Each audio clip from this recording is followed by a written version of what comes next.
Build mode in The Sims 2 is one of the most fun things that you can do. You can build almost anything that you can imagine. Something you've actually seen or your own house. Pirate ships, castles. Just start building and try to be weird about it. Build a spaceship. You can build anything. One of the neat things you can do to customize your game is use one of the tools that we provide called Homecrafter. So you can go into Homecrafter and create your own walls and floors or your own terrain paints. The walls and floors are really, really neat. My favorite way to build is to take it very slow and make sure that you love the layout. When your Sims try to go from one point to another, if you have important things far apart, it'll take them a lot longer. So open spaces and convenient placement of your objects is going to help you a lot. Making all the big pieces fit first and then decorating out. It's unlike the real world. The Sims don't kind of squeeze past things. They need a little bit of clearance. Some of the objects that every house needs, a fire alarm and a telephone are really important. If you don't have a fire alarm, the first time you cook with a new Sim, you're pretty much going to burn your house down. A trash can. If you don't put a trash can in your kitchen, your Sims have to go all the way out to the mailbox to put it in the trash can out front. A counter so they can actually cook, a refrigerator so that they have a place to get food. A bed is really important, otherwise your Sims fall asleep on the floor and get no comfort at all. It's important to think about the type of Sim that you want to play when you're building a house. If you were building it for a knowledge Sim, for example, having lots of bookshelves next to really comfortable chairs will let them sit around and read for a long time while not getting too uncomfortable. If you're trying to play a family Sim, you know, rooms for kids and toys for kids are going to make a huge difference. One of the neat tools to make sure to use is the design mode tool. Go to build or buy mode and click on the design mode tool itself. Then you can click on an object in the game and actually change the colors or styles that you want there. My favorite build mode tool is half walls. They're very simple, but they're so pretty. You put them in and they make a huge difference in every room. I personally prefer in my games to build home lots. I like to keep my Sims at their house and bring fun things to them, so I often spend a lot of time gaining money through their jobs or making new friends so that I can buy them new and cool stuff. Community lots are basically for fun that your Sim is visiting from your residential lot. When you're building a community lot, you want to think about the other people that are going to be visiting it. More fun objects means more people will come and play on the lot and hang out on the lot. In nightlife, almost all of the lots were built by me, including the big Victorian lot with the deep basement that you'll find. And because we had vampires, I added a coffin in the basement. And it's a neat trick that you have to kind of accidentally stumble upon it to see it. Every time I get in there, there's something new to discover and something I haven't seen before. The experience is bounded by your own creativity, and there's enough in the game to push you to think in different new ways. Hi, welcome to the Sims 2 building tutorial. Today we're going to build a house. First, you'll see the neighborhood chooser. Here you can enter an existing neighborhood to explore or create your own. We're going to create a custom neighborhood. Use the Next button to see more options, then click on the Create Custom Neighborhood button. It's the button with the 4 houses. Next, we can pick a terrain for our new neighborhood. I'm going to select Alpenloch. Later you can explore other terrains. Let's give the neighborhood a name. You can also choose a terrain type here. A terrain type is the ground cover that exists in your neighborhood. Let's leave this one at Lush. After the loading screen, you'll see your new neighborhood. If this is the first time you've played the game, there will be some welcome dialog boxes that you should read before continuing. You'll also see the neighborhood story screen, which you can add to later. Now that we're in our new neighborhood, let's go to the Lots and Houses bin. We're going to build our own house, so select the Empty Lots section and choose a lot template. When the lot turns green, your placement is valid. If it is red, you need to move it along the road to a valid location. We're going to build a residential lot. Residential lots are lots that Sims can live on, and community lots are lots that Sims can visit. Let's give our residential lot a name. Select your lot and click the Enter Lot button. The grid that you see represents the part of the lot that you can build on. A tip to making lot building easier is to flatten the terrain. Click on the Build Mode button. Build Mode is the area of the catalog where you can select the tools and objects to build your house.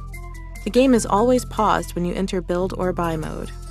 To flatten the terrain, click on the Terrain button, then click on the Level Terrain tool. Starting at the front corner of the lot, click and drag the tool to the opposite corner. This will give us a nice flat starting terrain to build our house. Now we can go to the Foundations and Deck tool to build a foundation. Just like the Level Terrain tool, I'm holding the mouse button down while dragging the cursor to the areas that I want to build on. See how easy this is? The foundation helps to raise the house up and allow you to build a porch.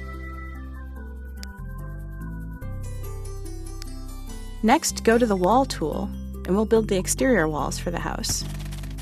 Once you've selected the Wall tool, you can drag your cursor to build walls.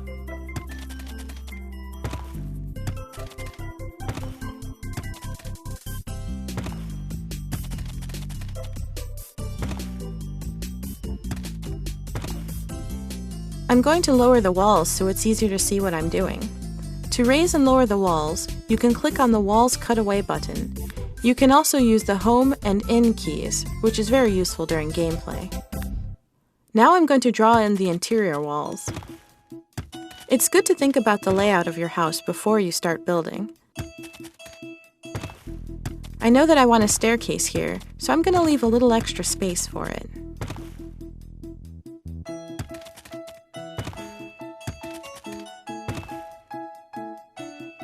You can also build a room on a diagonal. It adds flavor to your house, but you'll be very limited on the objects that can be placed on the walls. For example, you can place doors and windows on diagonal walls, but not paintings. Now we're going to add a half wall to separate the kitchen and the dining area.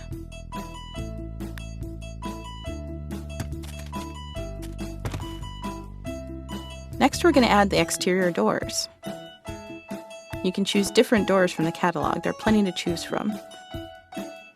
You can also add archways to the interior of your house, placing archways to connect the rooms.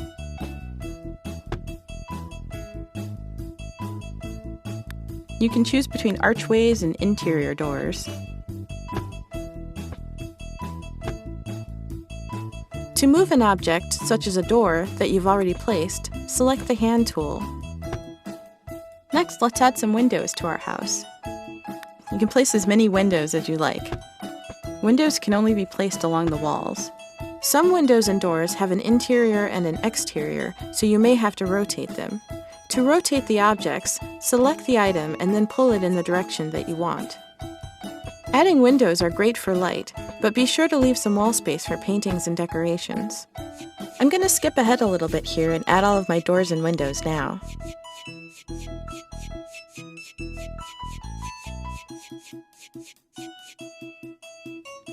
You can add stairs to your deck or foundation, which your Sims will actually need in order to access the house.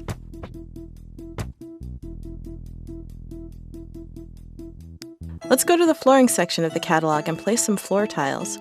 This is a little trick we're going to use in order to extend the roof further out than our walls. To place a roof, go to the Roof tool and select the type of roof that you'd like to place. Click and drag the roof to the size that you would like it.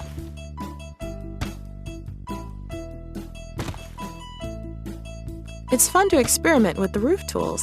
There are different types of roofs as well as different colors to choose from. Some roofs have floor tiles on top, and you can change the floor tiles if you like. We'll talk a little more about placing floor tiles later. Design modes are ways to change the colors of objects in our game. Sometimes you can select more than one design mode for an object. Let's add some columns to our house.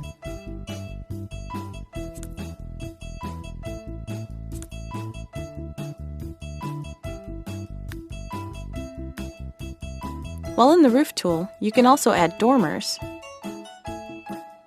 Dormers are a great way to add variety and depth to your house's exterior. Next, we're going to build our driveway and garage. It's best to build your driveway before you build your garage, so you can get proper placement and size. Go to the Driveway tool in Build mode and place the driveway that you like. The front of your driveway must align with the front of the lot. Make sure that your driveway piece goes all the way underneath the garage, or you won't be able to place your car there later. Again, green means that you've chosen a valid location. Next, using the Wall tool, you can build a building that will be your garage. If you hold down the Shift key while building a wall, you'll actually build a room. If you go back to where you found the driveways, you can also grab a garage door and place it on the front of your garage.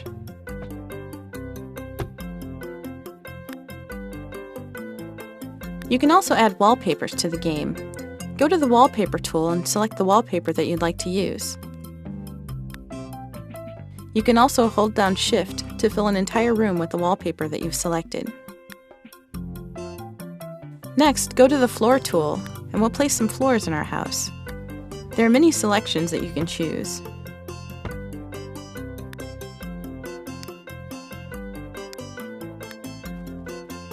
Hold down the Shift key in order to fill an entire room with the floor tile that you've selected.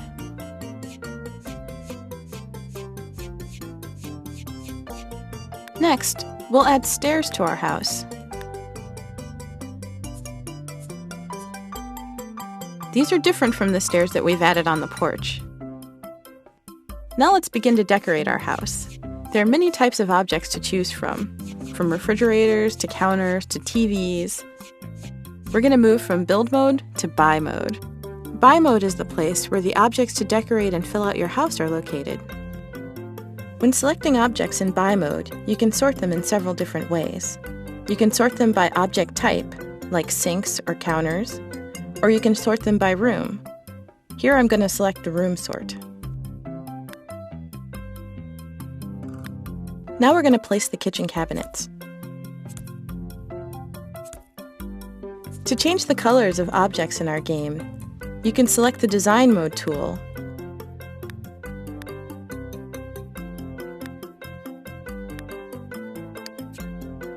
Let's go back to the Wallpaper tool in Build mode and add some exterior siding. This brick wall is one of my favorites. For variation, let's add some wood siding too.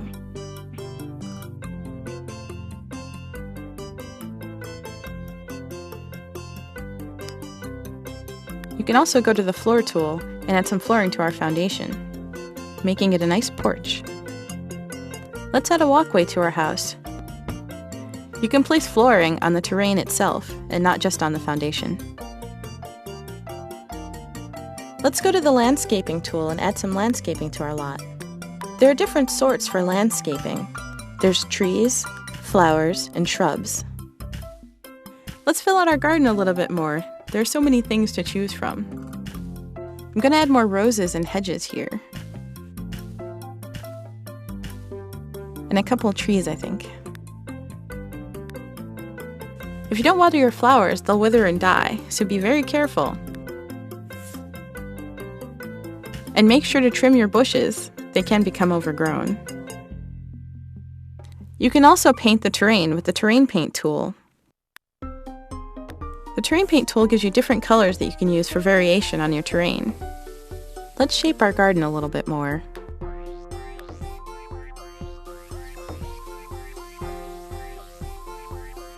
I'm going to flesh it out with a few more flowers and trees. Make sure to leave room for your Sims to trim the hedges when you place flowers and shrubs. Let's go to the Water tool and add a pool for our lot. If you click and drag, you'll build your pool. The difference between a pool and a pond is that your Sims can swim in a pool. Don't forget to add a pool ladder for them to get out.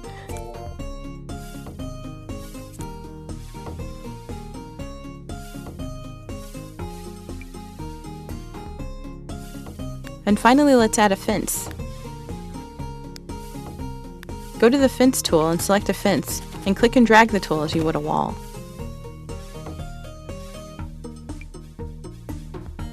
There you have it, your first house. Congratulations!